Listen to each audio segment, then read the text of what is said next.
Hello and welcome to another Doctor Who Big Finish news recorded on the 25th of February 2024. Now we have got some Big Finish news.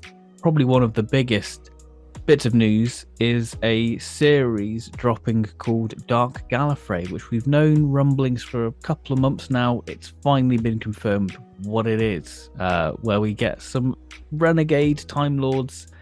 This idea has been on the cards for a while with sort of them wanting to do sort of a Suicide Squad sort of thing. This looks like it's that, but individual releases.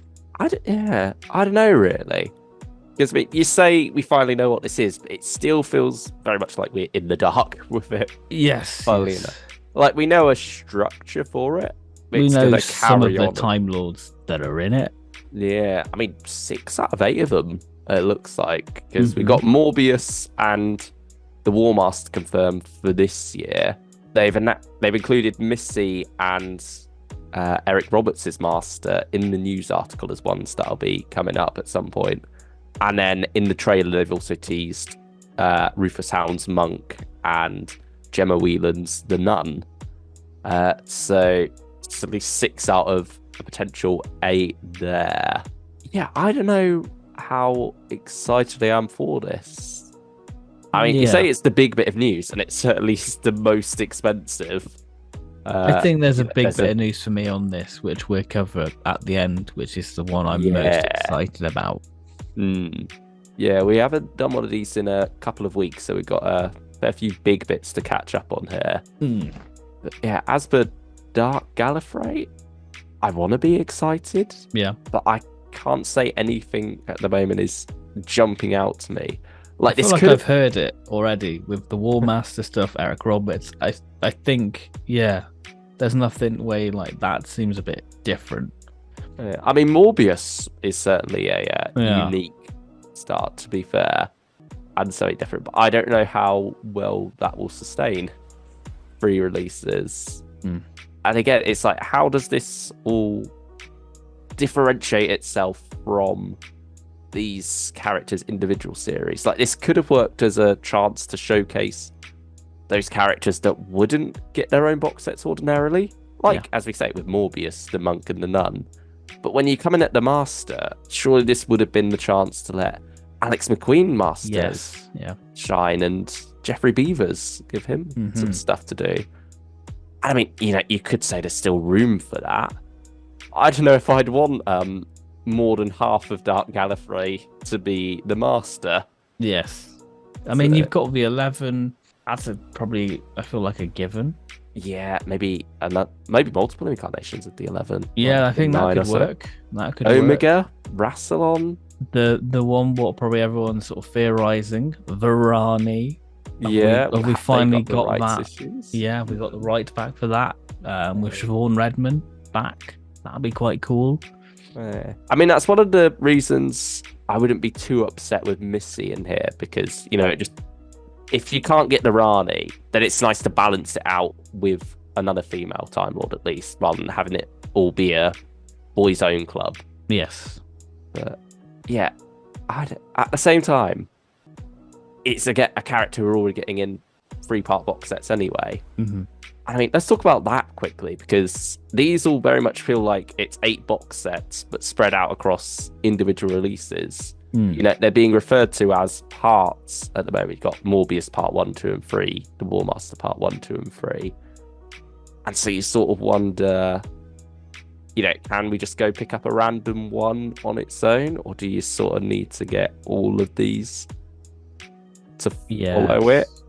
Is it going to be like another Once and Future where there's a loose thing going on, but it's standalone anyway, so it doesn't really matter? It's probably going to be all standalone, and then there's going to be some weird, tedious link going, this is what links it. Yeah.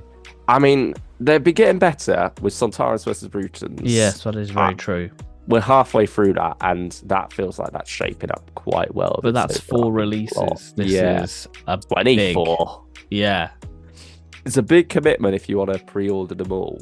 Well, it's like into 2027. Yeah. Which, I mean, was depressing when I looked at that and thought, if I pre-order this, I've bought something that won't be coming out until I'm 30. That's That's not something I want to be thinking about, to be honest with you. Yeah. Yeah, Dark Gallifrey, not against it.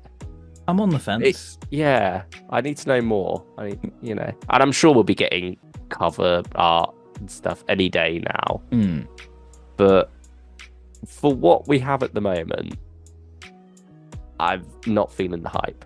Yeah, I'm not ready to invest just yet. Oh, go on. A release we've already invested in. I think we were both doing the segue here, weren't we? We knew it was time. But, for Echoes, the Eighth Doctor Adventures, Return of Liv and Helen. Here. So I think it's nice that they're bouncing back and forth between Charlie and Audacity and Liv and Helen here for a free story box set with Tim Foley. With Birdsong. Yeah, always lovely to see a story by him with any Doctor, really, or anything in general, because he does do quite a bit for the spin-offs as well. And then Lost Hearts by Laura Mooney and Stuart Pringle. Two writers that I think we like to keep an eye on, don't we? And they're becoming more prominent, which is great. And the stuff I've listened to, they haven't done a bad one. No. And this one being set in a university as well. There's something quite intriguing about that as a setting for a ghost story. And yeah, I'm intrigued by that story. And then finally, we've got a new writer, Dan Rabiletto. Yeah, I want to say, writing Slow Beasts, which seems to have a bit of a almost cosmic horror. Yeah, from the sound of it. It's like about these giant creatures that loom over the plains of this planet, but they hold a secret. So yeah, that one does intrigue me as well. I think it feels like 3 very exciting individual episodes for this box set, but that's maybe about it. Yeah. Just because we're so used to these characters being in these big ongoing 4 box set arcs, it almoys feels like there's a weird adjustment now to getting back to just adventures with the 8th Doctor, really. Yeah, I mean, we had a glimpse of that with the Audacity stuff, which was nice. It almost works more there where they are. That's more of a classic feel, isn't it? Yes, yeah, absolutely. Whereas this trio has almost more of a new series vibe. This is their new series look for the 8th Doctor. I'm excited for this one. Yeah, I mean, McGann, he's been on fire. No bad releases so far, so yeah, I'm looking forward to it. But at the same time, I can't say I'm like, give it to me now. I'm not overly eager to it, but it's just one of those things. When it comes along, I'll enjoy it. Yeah, I think that's a good way of describing the McGann stuff, really. Yeah. But something what is quite exciting, which I'd quite like to hear now, is the 4th Doctor news with Anna Badland playing a female version of the Toymaker. And Jeffrey Beaver's back opposite the 4th Doctor for the first time since Deathmatch in 2015. Well, that's a possible throwback for us right there, because we're doing a throwback review for each of the classic Doctors box sets this year, so we'll see. Maybe that'll be the release we choose for Metamorphosis. Another 3 story box set this time, so 3 2-parters here. Matryoshka, which is all about games being played, isn't it? Particularly hide and seek. So that's certainly surprising, getting the Toymaker and the Master in this box set. Not together, sadly. I mean, that would have been a bizarre quirk, given that you had the gold tooth in the giggle. Yeah. Whereas this was recorded way before that even came. Apparently, this is going to explain how the giggle still works within it. Apparently. But accidentally, there's a line in there. Yeah, I think it's going to be a happy accident for sure. Yeah, I think it's going to be more one of those things where you have to just sort of go along with it, really. Yeah. We've got a Matthew Sweet story, The Caged Assassin. That'd be quite experimental, I feel. Yeah. It certainly feels like this is a box set that's pushing the Fourth Doctor into new territory. Experimental stuff. Metamorphosis as well. This prison being run by the Master, it seems. And then the idea that with Harry and Naomi not knowing the Master, them sort of getting caught up in his plans and perhaps being used against the Doctor could be quite exciting. Yes. But yeah, certainly this was surprising for the middle box set of Series 13 to suddenly go from it just seeming like a set of 3 random stories to 2 big villains returning. I can't wait to see the cover for it. Yeah, that's the exciting thing, isn't it? Yeah, and I mean, that also means that for this series, you're sort of going 1 returning villain, 1 new villain, 1 returning villain, 1 new villain, and you keep flicking back and forth there. You've got Sea Devils. Yeah. And then you've got original threat with, I can't remember what that second story is called. Worlds Beyond. And then you got Toymaker. Then you got an original threat, presumably the Caged Assassin. Then you got the Master back. And presumably... Dominators? Dominators in the finale. But before that, there's the Face in the Storm, which presumably be an individual threat. Yeah. I mean, we'll see. They might throw more surprises at us. But yeah, that's just a funny way this series seems to have worked out there with, alternating between returning and original threats. But that's not all for Fourth Doctor news, is it? No, he's going to join some Paternoster people.